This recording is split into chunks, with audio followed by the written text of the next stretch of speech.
Hello बच्चों, how are you all. Welcome to my YouTube channel. आज मैं आप सभी के लिए कक्षा 5वीं का 8th ग्रेड अभ्यास पुस्तिका जो हमें प्राप्त हुई है उसका पार्ट 8 और पार्ट 9। पार्ट 8 में है छत्रपति शिवाजी और पार्ट 9 में है रम्मो और कल्लो। तो यहाँ हम पार्ट की प्रश्नोत्तरी लेकर आए हैं। आइए देखते हैं कि इसकी प्रश्नोत्तरी हम किस प्रकार से सॉल्व करेंगे।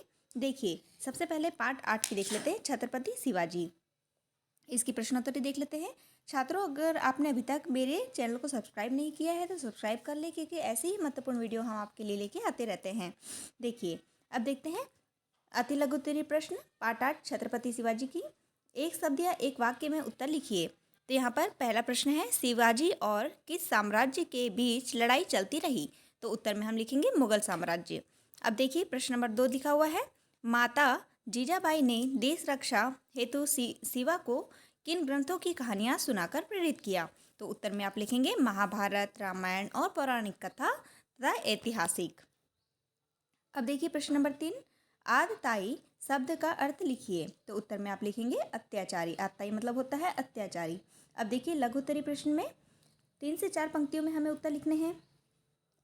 देखिए प्रश्न नंबर 4 देखते हैं, निम्नलिखित शब्दों से भाववाचक संज्ञा बनाइए। तो पहला है, पहले में देखिए लघु लिखा हुआ है तो भाववाचक संज्ञा हो जाएगा लघुता। अब दूसरा है देखिए ईमानदार, ईमानदार का भाववाचक संज्ञा हो जाएगा ईमानदारी। अब तीसरा है रमणीय, तो रमणीय में हम लिखेंगे भाववाचक संज्ञा इसका रमणीयता। अब देखिए क्वेश्चन नंबर यहाँ पर 4 लिखा हुआ है, 4 में है गरीब, तो इसमें लिखेंगे भाववाचक संज्ञा हो जाएगा गरीबी। अब देखिए 5th नंबर में लिखा हुआ है उदार, तो उदार में हम लिखेंगे इसका उदारता। तो इस प्रकार से यहाँ पर आप लिख लेंगे। अब देखिए नेक्स्ट पेज पे हम देख लेते हैं प्रश्न नंबर 5। देखिए, आपने अपने घर में बहुत सी ऐतिहासिक पौराणिक कथाएं सुनी होगी और आपको कौन सी अच्छी लगी और क्यों लगी। तो इसमें हमें उत्तर लिखना है। उत्तर में आप लिख सकते हैं, मुझे रामायण की कथा अच्छी लगी क्योंकि रामायण अधर्म पर धर्म की जीत की प्रेरणा देती है। तो इस प्रकार से आप यहाँ पर उत्तर लिख लेंगे। अब देखिए प्रश्न नंबर 6 है हमारा, शाह आलम को शिवाजी ने झुककर प्रणाम क्यों नहीं किया। शिवाजी के अंदर क्या भाव थे। तो उत्तर में आप लिख लेंगे, शाह आलम किसी अत्याचारी के आगे सिर नहीं झुकाना चाहते थे। अब देखिए दीर्घोत्तरीय प्रश्न हमारा दिया हुआ है प्रश्न नंबर 7। प्रश्न है हमारा 50 और 51 पर बने चित्र क्रमांक 7 एवं 8 में होने वाली गतिविधियों का अपने शब्दों में वर्णन कीजिए। तो इसमें उत्तर में आप लिख लेंगे प्रश्न जो 50 से 51 जो हमारा दिया हुआ है 50 एंड 51 में बने चित्र क्रमांक 7 व 8 में शिवाजी के एक सहयोगी आनाजी सोनदेव ने कल्याण के सूबेदार को पराजित कर उसकी पुत्रवधू की शिवाजी के सामने उपस्थित किया, जिससे शिवाजी उसे कुछ सजा दे, पर शिवाजी ने उसे माँ की तुलना देते हुए सम्मानपूर्वक घर भिजवा दिया। तो इस प्रकार से यहाँ पर आप उत्तर लिख लेंगे। अब चलिए देखते हैं नेक्स्ट पेज पे मूल्यांकन हमारा दिया हुआ है मूल्यांकन 6। तो मूल्यांकन 6 में देख लेते हैं अति लघु उत्तरीय प्रश्न। इसमें एक शब्द या एक वाक्य में हमें उत्तर लिखना है। अब देखिए प्रश्न नंबर 1 हमारा दिया हुआ है, एक प्रत्यय लगाकर कोई 2 शब्द बनाइए। तो उत्तर में लिखेंगे, पहला है समाजधनिक तो सामाजिक हो जाएगा और दूसरा है पुराण धन एक तो पौराणिक हो जाएगा। इस प्रकार से हम यहाँ लिख लेंगे प्रत्यय लगा के 2 शब्द। अब देखिए लघु उत्तरीय प्रश्न में हमें 3 से 4 पंक्तियों में उत्तर लिखना है। तो देखिए हमारा प्रश्न नंबर 2 है, शिवाजी के उज्जवल चरित्र की चर्चा चारों ओर क्यों फैली। तो उत्तर में आप लिखेंगे, शिवाजी ने सूबेदार की पुत्रवधू की तुलना अपनी माँ से करते हुए उसे सम्मानपूर्वक भिजवा दिया, यह घटना चारों ओर फैली। तो इस प्रकार से आप इसका उत्तर लिख लेंगे। अब देखिए अगला है, नेक्स्ट है दीर्घ उत्तरीय प्रश्न हमें 8 से 10 पंक्तियों में उत्तर लिखना है इसका। तो 8 से 10 लाइन में पंक्तियों में हम उत्तर लिख लेंगे। अब देखिए प्रश्न नंबर 3 है हमारा इसके अंतर्गत, शिवाजी के संपूर्ण जीवन चरित्र के बारे में अपने विचार व्यक्त कीजिए।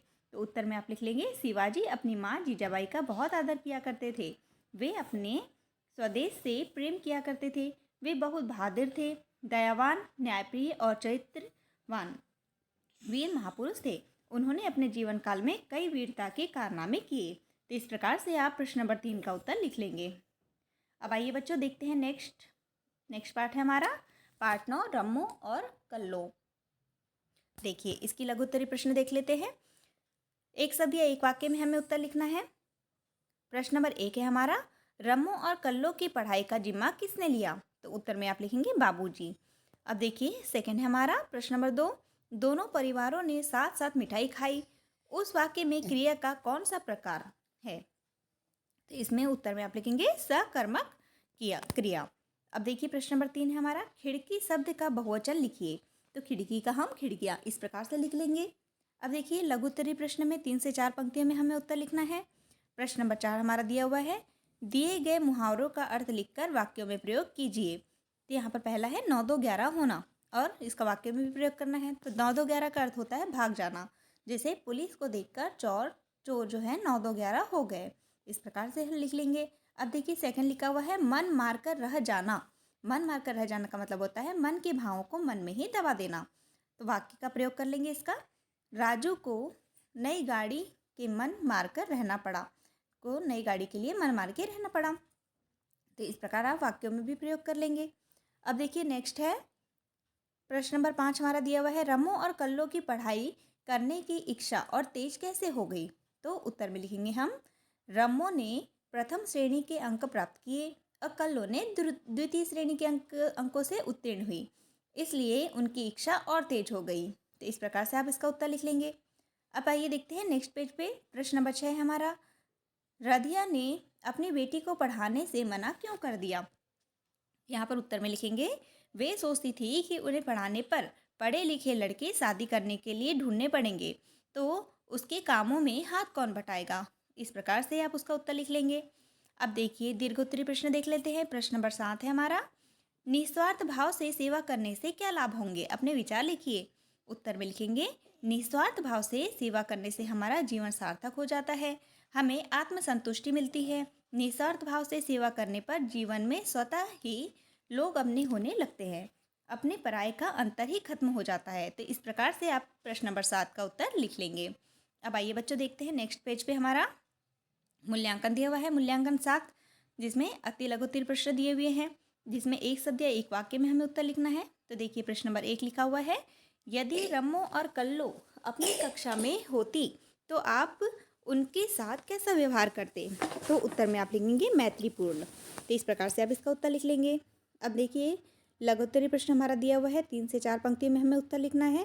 प्रश्न नंबर 2 है, दिए गए वाक्यों के प्रकारों का एक एक उदाहरण लिखिए। उत्तर में लिखेंगे, पहला आएगा आज्ञावाचक वाक्य। तो आज्ञावाचक वाक्य में हो जाएगा तुम इधर आओ। दूसरा है विस्मयादिबोधक वाक्य, तो इसमें हमारा हो जाएगा अरे यह क्या है। अब देखिए इस इच्छावाचक वाक्य जो लिखा हुआ है उसमें हमारा हो जाएगा भगवान तुम्हें खुश रखे। अब अगला है 4th नंबर पे है प्रश्नवाचक वाक्य, तो तुम कहाँ जा रहे हो। तो इस प्रकार से लास्ट में क्वेश्चन मार्क आप लगा लेंगे। अब देखिए नेक्स्ट देखते हैं हम दीर्घ उत्तरीय प्रश्न, इसका 8 से 10 पंक्तियों में हमें उत्तर लिखना है।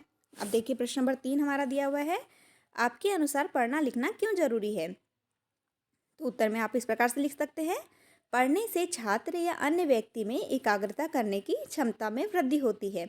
आपका गोल कितना भी क्लियर क्यों ना हो, जब तक आप उसे पूरी ईमानदारी, लगन और फोकस के साथ नहीं करेंगे तब तक रिजल्ट नहीं मिलेगा। अतः पढ़ना बहुत ज़रूरी है। तो इस प्रकार से आप इसका उत्तर लिख लेंगे। तो बच्चों इस प्रकार से आप पार्ट 8 और पार्ट 9 की प्रश्नोत्तरी को हल कर लेंगे। बच्चों अगर यह वीडियो आपको पसंद आया हो तो चैनल को लाइक ज़रूर करें एंड सब्सक्राइब करें, ताकि ऐसी ही महत्वपूर्ण वीडियो का नोटिफिकेशन सबसे पहले आपको मिल जाए। धन्यवाद बच्चों, मिलते हैं अगले वीडियो में।